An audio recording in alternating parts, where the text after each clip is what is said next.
Olá, aterrorizados! Aqui é Angel Black trazendo mais histórias de terror para vocês. Você aí que não conhece o meu trabalho, não conhece o canal, considere assistir o vídeo e, se gostar, se inscreva no canal, deixe o like, compartilhe o vídeo com mais pessoas e ativem as notificações do canal tocando o sininho. Aí, sempre que eu postar algo novo aqui na plataforma, você de pronto vai ser notificado. Se você não gostar, não tem problemas. Compartilhe com seus inimigos e de quebra você já se vinga deles. E agora, né? Vamos à nossa história de terror, nossa história sobrenatural. Antes de prosseguir, já peço desculpas de antemão por barulhos externos que estão fora do meu controle. E agora vamos, né, à história. A Velha da Kombi, um caso real e macabro. Passo Fundo, anos 70. Hoje em dia, né, já é uma cidade próspera, possui universidade e aeroporto. Mas durante os anos 70, a Avenida Central era agregada à estrada estadual, ficando entre os municípios de Soledade e Erechim. Estrada essa que também leva à capital, Porto Alegre, distante, cerca de 5 horas de viagens na época. Nelson era um pacato cidadão, 45 anos, ainda solteiro, morava em casa alugada e seus familiares eram de outra região. O senhor Moacir, de 70 anos, era viúvo e solitário. Ele era senhorio e morava ao lado. E ele tinha comprado uma Kombi, mas não sabia dirigir. Nelson, que não tinha carro e adorava uma direção, logo fez um acerto para trabalhar com a Kombi, fazendo pequenos fretes e excursões para bailes. E assim foi por algum tempo. Certa manhã, bem cedinho, um casal bateu na porta de Nelson. O senhor Edmilson e a esposa eram familiares de uma anciã que havia falecido em Porto Alegre e o corpo estava à disposição no IML. Teria que ser trazido este corpo para Passo Fundo. Disseram que a funerária local cobrou uma fortuna para fazer isso, além de outras despesas. Edmilson e a companheira não eram de Passo Fundo. Ele, único sobrinho e herdeiro da falecida que não tinha filhos. Ele queria atender a última vontade da tia, que era que quando ela deixasse essa vida, fosse enterrada nessa cidade. Então ele ofereceu para Nelson um bom valor. Aos dias de hoje, seria o equivalente a R$ 10.000 para gasolina, despesas de viagem a Porto Alegre e, ao regressar, comprar um caixão e pagar a funerária para fazer o enterro. Nelson topou na hora esse desafio bem recompensado, digamos assim. Mas ainda teriam que esperar o cartório da cidade abrir.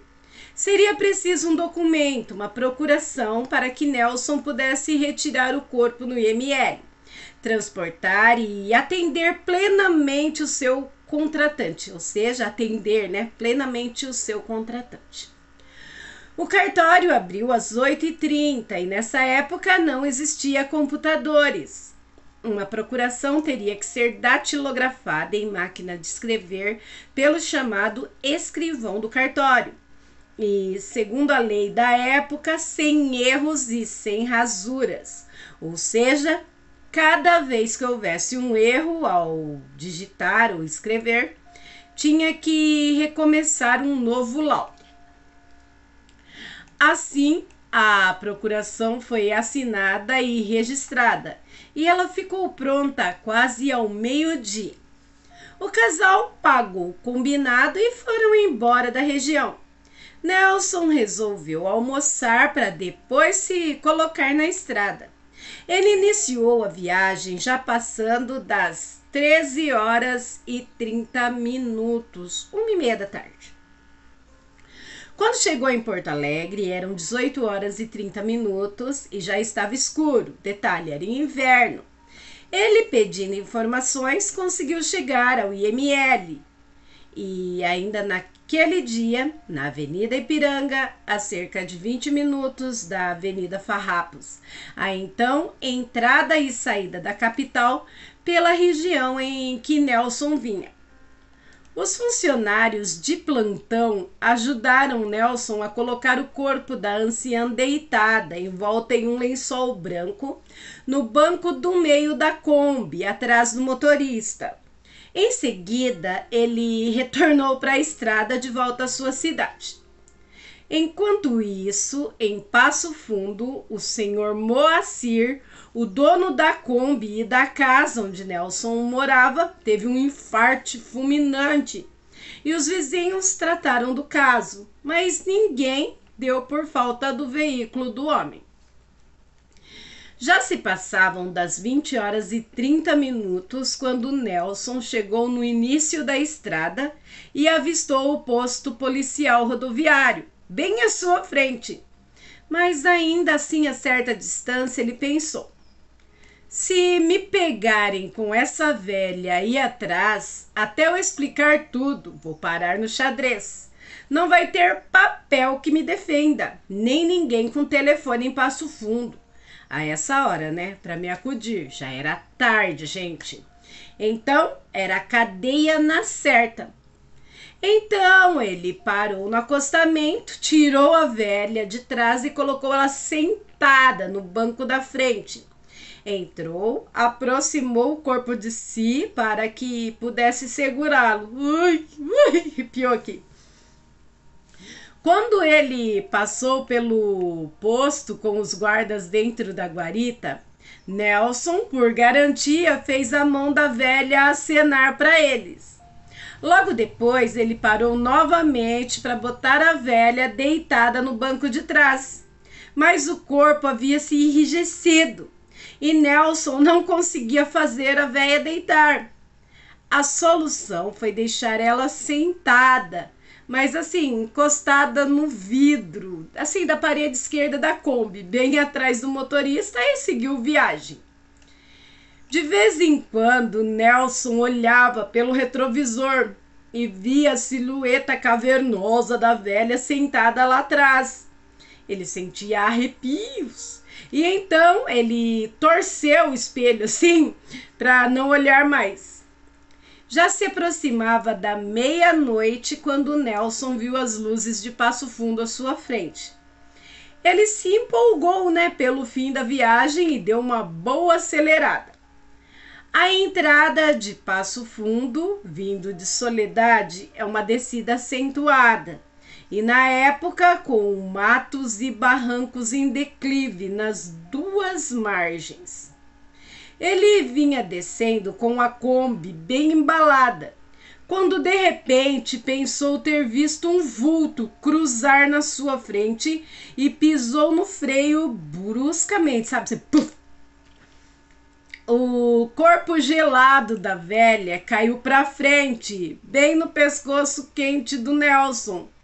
Ele deu um berro e, por instinto, abriu a sua porta e, saltou para fora, deixando a Kombi andando sozinha, sabe? Descendo aquele decidão que deslizou para a direita e despencou ribanceira abaixo com a velha dentro.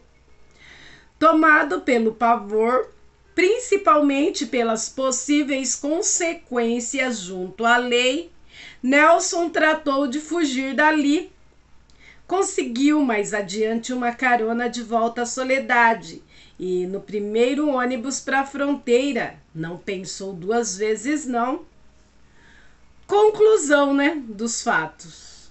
Até hoje a polícia de Passo Fundo não sabe o que aconteceu, o motivo do acidente, quem e onde foi parar o motorista e principalmente de quem diabos era o cadáver que a perícia da cidade disse estar morta, mas muitas horas antes do acidente, ou seja, o cadáver tinha morrido bem antes do carro despencar.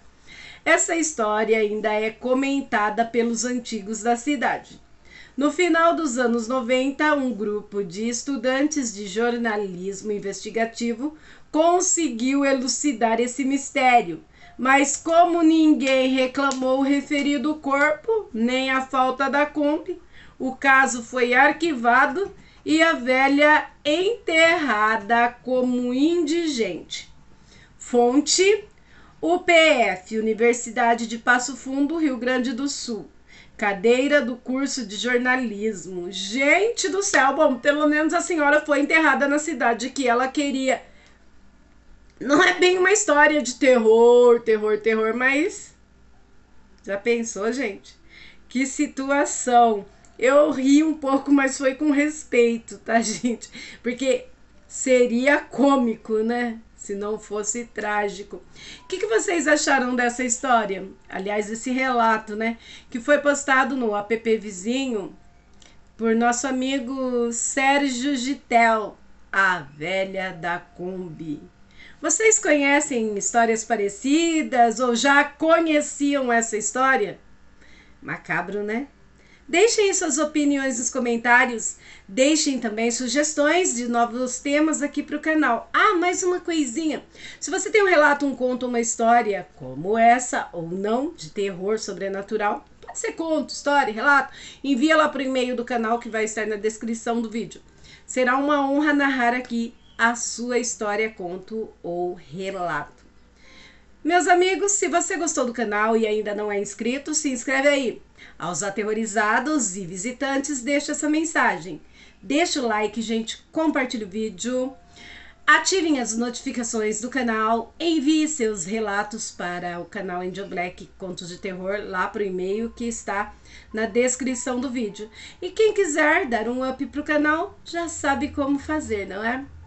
Meus amigos, meus aterrorizados, por hoje é só. Um forte abraço e um beijo no coração de cada um de vocês. Fiquem com Deus e até o próximo vídeo. Fui!